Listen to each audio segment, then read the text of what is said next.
You're listening to From the Chair, and I'm your host, Mike Hamilton. Join us each episode as we talk to athletic directors from across America. We're going to talk about topics like leadership, career development, issues of the day, and I can promise you we're going to have some fun along the way too. So sit back, listen in, and let's dive in. Let's go. All right, welcome into today's episode. I'm glad to have joining me today Dr. Bryan Maggard from the University of Louisiana. Bryan, how are you doing? I'm doing great. Thank you much for having me. Really glad you're able to take a few minutes. I will say this off the top. I think we've done 60 of these, and I'm not sure that we've ever had someone that's more appropriately dressed for their school, and that is an awesome jacket. So I want to know, is that red? Is it Raging Cajun red? You know, how do you want to give us the lowdown on the jacket? Yeah, we'll call it a vermilion jacket. It's a fine product. I'll give a shout out to Reveal Suits. They're the ones who provided that to me, and I get a lot of compliments as well. But it just goes to show even I can make a red jacket look good. That's fantastic. We had a unique color when I was at Tennessee, as you know. I think it was PMS 151. And I had a donor that called up one day and he said, "Hey, I see you wearing all these orange jackets, but they're slightly off color. I want you to come to my office." And he had actually had fabric dyed in Scotland and then had ordered a tailored jacket, which I've still got. I don't have all my orange anymore. Obviously, I've been gone from there a long time, but I held on to that jacket because not just the beauty of the jacket, but also the relationship with that particular donor. So looks great, man. Kudos. Thank you very much. That. Yeah. Hey, so a lot of things to talk about. And, I introduced you as Dr. Bryan Maggard. That's your title. That's who you are. But as you know, Bryan, there aren't a ton of folks who are in the chair that actually have their doctorate. Now, there are a few. Pat Kraft, Kevin White had his. Mm-hmm. Jim Phillips. There are a handful of others maybe. But in these jobs, they're very complex and they're very time consuming. So I'm curious, in your situation, at what point in your career did you decide, hey, this is something I'm going to do? And how did you find the time to allocate to do it? Because I admire you greatly for that. It's something I wish I could have done along the way. And so to have done that is a real accomplishment in the midst of everything else you've got going on.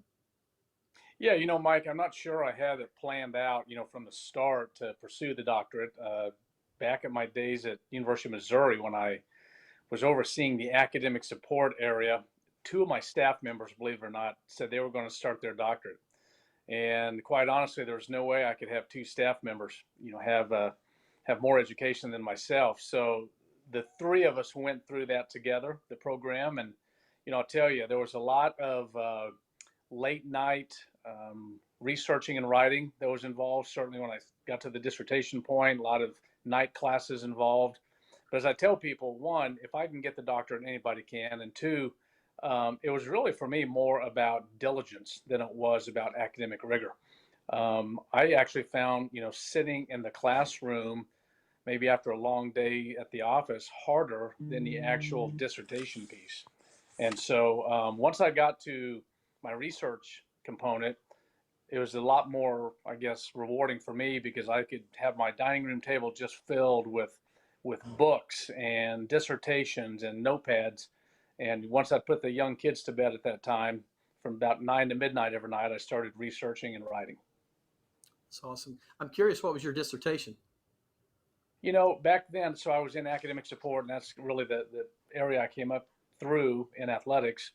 So I studied predictors for academic success for at-risk student athletes. And I know that sounds just thrilling, but at the end of the day, what I wanted to do was really try to determine were the normal predictors that the NC2A and the institution, Missouri at the time, were the variables that they were using to determine academic success statistically reliable or not. And so I looked at three variables to be high school graduation, class rank, test score, and GPA. And really the only statistically relevant metric out of those three was GPA. And so a little bit interesting, but nonetheless, it allowed me to complete the degree. I'm very glad I have it. I'm glad I did it way back then, so I don't have to tackle anything like that right now. Not to digress for a minute, but to digress for just a minute, I think it's interesting relative to what you just said around GPA. Some of the changes and accept how folks work their admissions process. As you know, some of this was related to COVID, but the GPA seems to become a more relevant item in admissions today than the test scores. I don't know if that's a product of some of the kinds of things you studied, or COVID related, or some other item. But have you found that knowing that as a predictor has been helpful to you as you talk to your coaches? I know you're other places other than Missouri and Louisiana, by the way, but Right. your significant role you had in Missouri and now as an AD, I'm curious as to how you view admissions relative to your research and what you've seen. Well, to your point, Mike, I think across the country, you're seeing more and more universities at least think about the holistic approach to admissions, right? And so rather than basing, a young man or young woman's entrance on a GPA or a test score or a class rank, they're looking more holistically. And so I just think, that's a testament to the fact that I think we're realizing that students can be successful in a university setting regardless of a test score. I do think GPA, high school GPA, has some merit to it. I really do. But even then, high schools are different. And, a C in one high school might be more equivalent to a B at another. And so anyway, I think at the end of the day, university leaders are embracing the fact that this holistic approach might be a little bit more viable way to go. And as I talk to my coaches, the one thing we just want to do, we want to, obviously student athletes have to meet NC2A and institutional standards, but we're also recruiting character as well. And I probably have more conversations emphasizing the character piece than anything else. No doubt. So, one of the things I try to highlight on here, Bryan, is the fact that there are a lot of different pathways to the chair. There are a lot of different kinds of leaders. They're extroverts, they're introverts, they're folks who are highly pragmatic and black and white, and there are folks that like to play in the gray. You can be from small schools, big schools, in between schools, different paths. And yours is a unique path in many regards to a lot of the ADs that we interview.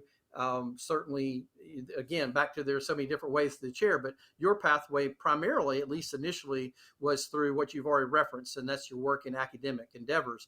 I'm curious if you would sort of unpack that a little bit, talk about how you ended up in that particular path from a career standpoint, then how you segued into a place where you became interested in becoming an athletic director and eventually landing in the job you're in now.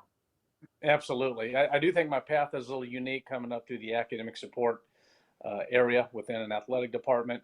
I tell people I really kind of fell into this profession. Back when I was working on my master's degree at Kansas State, I was doing a 3-hour internship with the athletic department for some graduate credit.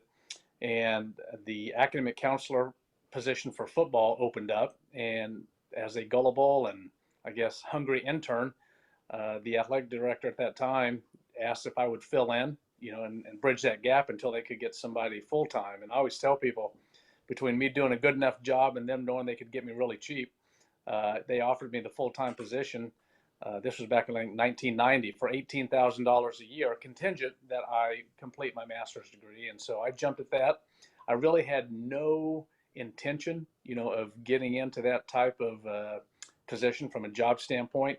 And so it was definitely baptism by fire. And then here we are, 30 plus years later, and I am sitting in the chair, but really came up through that student services side, academic support, at the time, life skills programming. And then I was very fortunate at the University of Missouri to work under a gentleman named Mike Alden, who has a track record of grooming, ADs to be. But even back in that time, I did not have to be an athletic director, right? That was not necessarily a set goal of mine. But during my time with Mike, he continued to give me more and more oversight and responsibility. Up to the point before his retirement, I had actually really had a chance to oversee just about every department within an athletics department itself in some form or fashion. So that's my story. It is a little bit unique, I think, coming from that student service side, but if nothing more, it really, I think, allows me to have a really good understanding of the student athlete experience, understanding what the coaches, deal with as they work with their student athletes in that space. But as I tell people, I've never have coached, right? But when you do come from the academic support and or student service area, outside of coaching, I don't know if there's any other areas that really allow you to spend so much time and get to understand the student athlete and the importance of their experience. For sure. The academic support structure, the equipment room, training room, and then the coaches themselves, right? Those are probably the top three or That's four right. places you have the interaction with the student athletes. So I want to talk about the Missouri pipeline in just a second, but you mentioned your time at K-State. Mm-hmm. I think, if I'm not mistaken, that you served as an academic advisor for two other current athletic directors, and maybe they should perhaps give you some credit. Is that right? Laird Veach and Kirby Hocutt? That's right. Yeah, if ever wanted to feel old, I just think that, hey, a couple of my former students are now athletic directors, and that is Kirby Hocutt and Laird Beach. And obviously, those were two gentlemen who I didn't have to spend much time with in that academic counseling space. I think the only times I saw them is when they were dropping off their pre-registration sheets, for the next semester. But no, two quality individuals. Really have a lot of respect for them and what they're accomplishing in their professional career. But yeah, it does make me feel a little old at times when I realize that, I think they were close to being in the chairs well before I got into it. Kirby certainly, and but it's fun to watch their professional career blossom. Well, it is. It's fun to watch folks you've been around grow up. I follow some of our former student athletes on Facebook and vice versa, and to see them turning 40 and 45 years old is like, oh my goodness, how I'm really getting on up there in age now. Missouri Pipeline. So you mentioned Mike, and Mike's going to be on this podcast here over the next few weeks. One of the things I started doing this year is adding sort of what I would call a Legends series to the podcast, and we've done a couple of those so far with Dan Guerrero and Joan Cronin, and Mike's agreed to do one coming up. And I think about Mike's time at Missouri. Mike actually left the chair at a relatively young age, But if you look at ADs who have had folks that have come through their system and are leading in a significant way, Mike's right there with Kevin White and Joe Castiglione and Mitch Barnhart and maybe a couple of others. And we've talked about the different kinds of pathways. It's interesting for me to see the individuals who came through Missouri during that time, the different pathways they came through the athletic department, but yet still all led in their own way and landed in significant AD positions. I'd love to hear from your perspective, and we'll get a chance to talk with Mike about this when we have him on. But what was unique about that time at Missouri and the way that Mike led that? Well, listen, first of all, great place. And obviously you made really good hires, right? So let's start with that. But then you have to empower the people you hire to maximize their potential. I'm curious your takeaways from that time. Well, I think you hit the nail on the head. I think, when Mike surrounded himself with quality people, I think one, he realized that you start the chain of success on that front end of the hire, right? And then, he was a very good leader. Mike was someone who enjoyed, leading. I think if you were to go back and look at his previous staffs, intentional or not, he surrounded himself with a lot of young, dynamic individuals. People I think he knew were hungry to do a good job, people who were hungry to learn. But in addition to leading as an AD, I think Mike really enjoyed mentoring more than anything. I think he took that role very seriously. When he was going to bring somebody into his department, he took great pride in knowing that he was going to make himself available to mentor, those young men and young women, help them achieve the professional goals that they had in place. And certainly anyone, I think, who expressed any interest in being an athletic director, Mike made sure that he found additional experiences above and beyond their positions within our department to help groom them in that space. So, he took that very serious. I think that's one thing that stands out, and I admire Mike greatly about that, because now that I'm sitting in the chair, the job itself consumes you. And to be intentional and diligent enough to carve out time to really mentor young people and people on your staff, now that I look back at it, it's pretty special. A good group of folks that came through there during that time. Let's shift focus to the University of Louisiana for just a moment, if we could. I want to talk to you on 2 or 3 different fronts. I want to talk to you on the conference front. I want to talk to you about what you guys have been doing from a fundraising perspective, and then maybe a couple of other things relative to strategic planning and so forth. So you had an unbelievable fundraising year last year. I know it was the largest fundraising year in your athletic department history, $30 million. You secured the largest gift in the history of the athletic program, $15 million gift. And I know, development is in and of itself a process, right? Those things don't just happen overnight. It's not fundraising so much as it is truly development. I'm curious as to, have been there, what is it, Bryan, maybe 6 years, if I I'm in remember year, correctly. yeah, Yeah. I'm in year And six right now. I know you've laid a roadmap for where you're trying to take the department. Walk me through what led to this incredible year that you guys had last year in development. Well, I think first and foremost, it starts at the top with leadership, and we have a very supportive president, a gentleman named Joe Savoie, and he understands the role that athletics can and should play, on a campus. So he and our leadership team at UL is very supportive of what we're trying to do here. When I came on board, there was a plan in place, right, or at least a concept in place to renovate Cajun Field, which is our football stadium. And we knew we had to raise a lot of dollars to do that. And candidly, philanthropic giving wasn't something that was really big in Lafayette, Louisiana. It was much more transactional in nature. And so when I got on board, the first opportunity we had was to go out and hire a football coach to help try to get the program turned around and elevate it to a level that, we really believed it could be, particularly in this footprint of the country from a talent standpoint.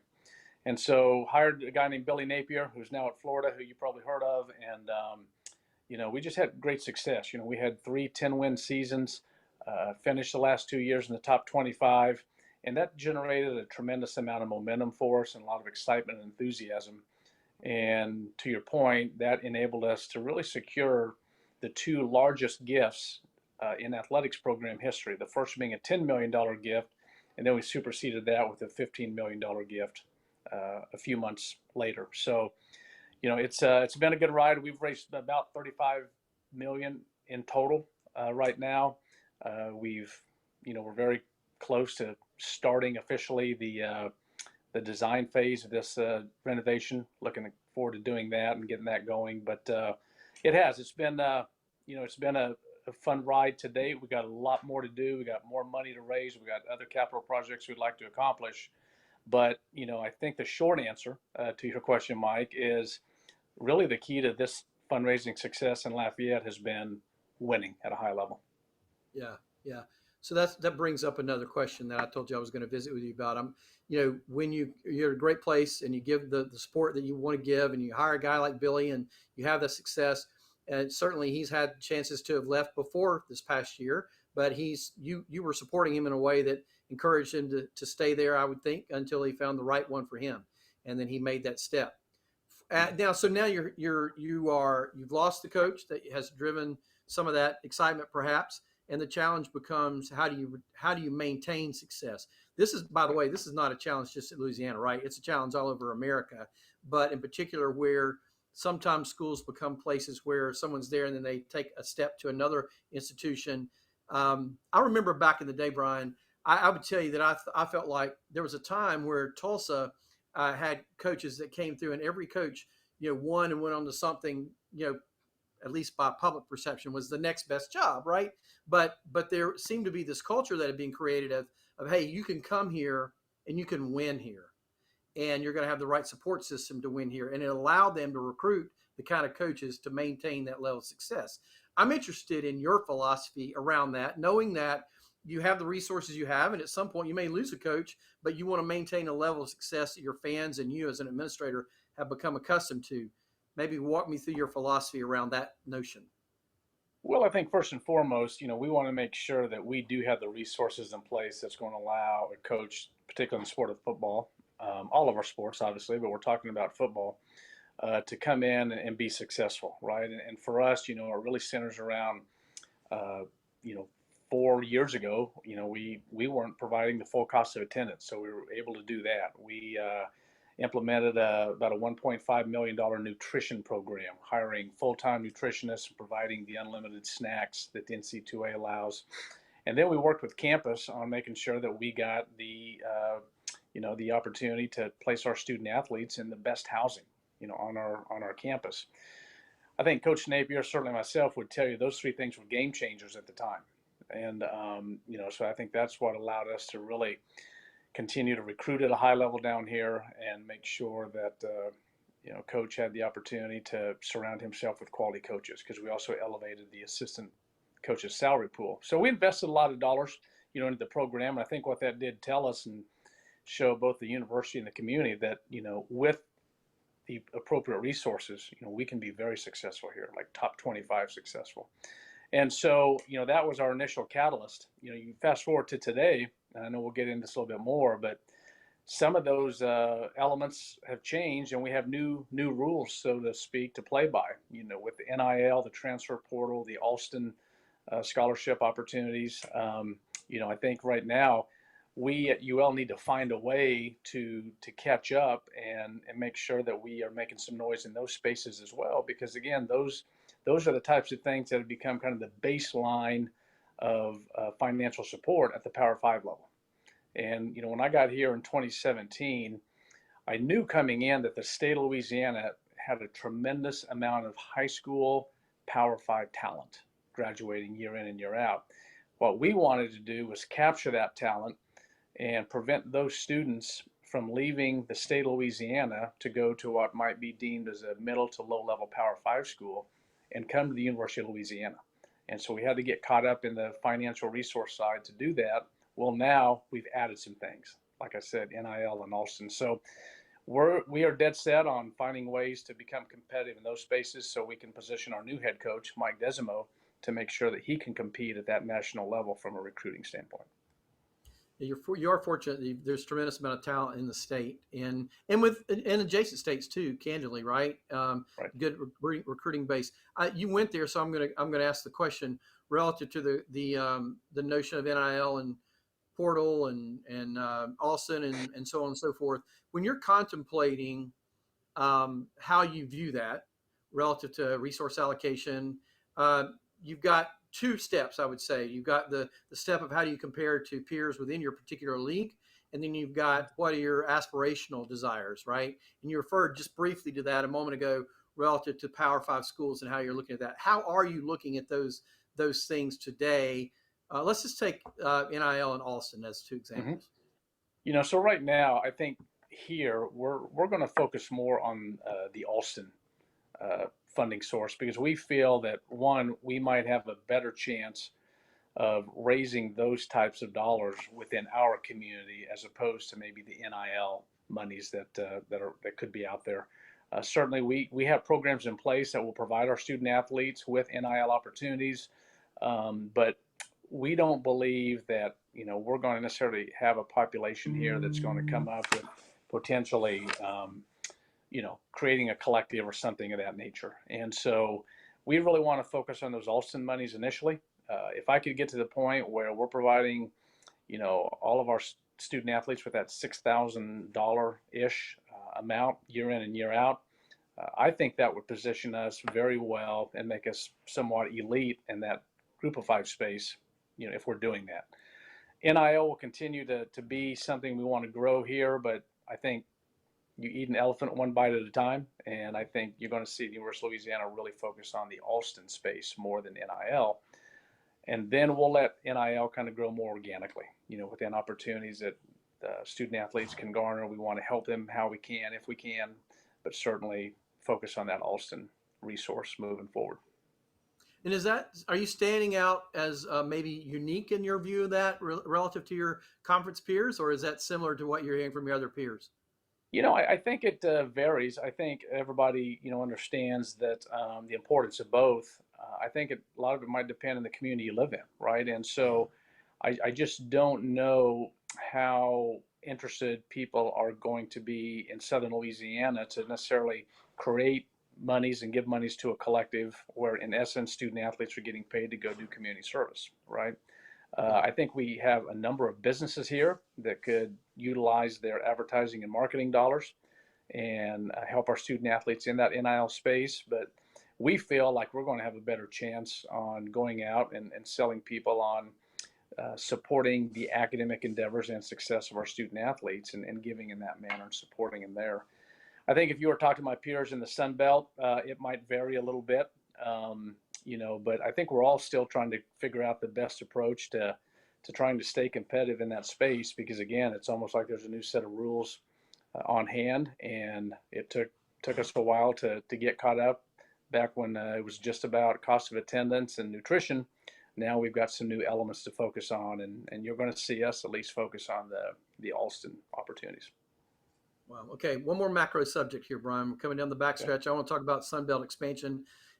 You chaired the expansion committee for the league, and there's been a lot of talk about the Texas Oklahoma move to SEC, the USC UCLA move to the Big Ten, American Big 12, whatever. A lot of movement across the country, and I think when you step back and you look at all the different movements, there's logistics in some of it that makes sense. There's dollars in some of it that makes sense. A lot of different reasons for moves, but in particular, when I look at the Sun Belt, you have taken what I believe to be an already really good league and made it better by how you guys transformed your league over the last year or two. You're competitive across many sports, and I think you can create some rivalries that you've already got some rivalries, but I think you can create some more rivalries with how you've gone about your business. Tell me a little bit about how you view the Sun Belt going forward, having gone through what you've been through with the league over the last year and a half to 2 years. Well, first of all, I want to credit the leadership of our conference and Keith Gill and his staff and providing a lot of quality direction to us as we're going through that process. It came down to two things that we really wanted to focus on.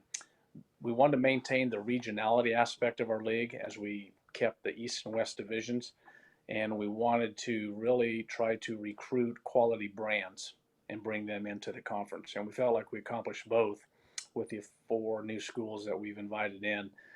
To your point, we really believe that the competitive aspect of what we do across the board was going to elevate, and it's proven to do that, not just in football, but in volleyball and soccer this fall so far. And I think you're going to see it do the same in basketball and the diamond sports, among others.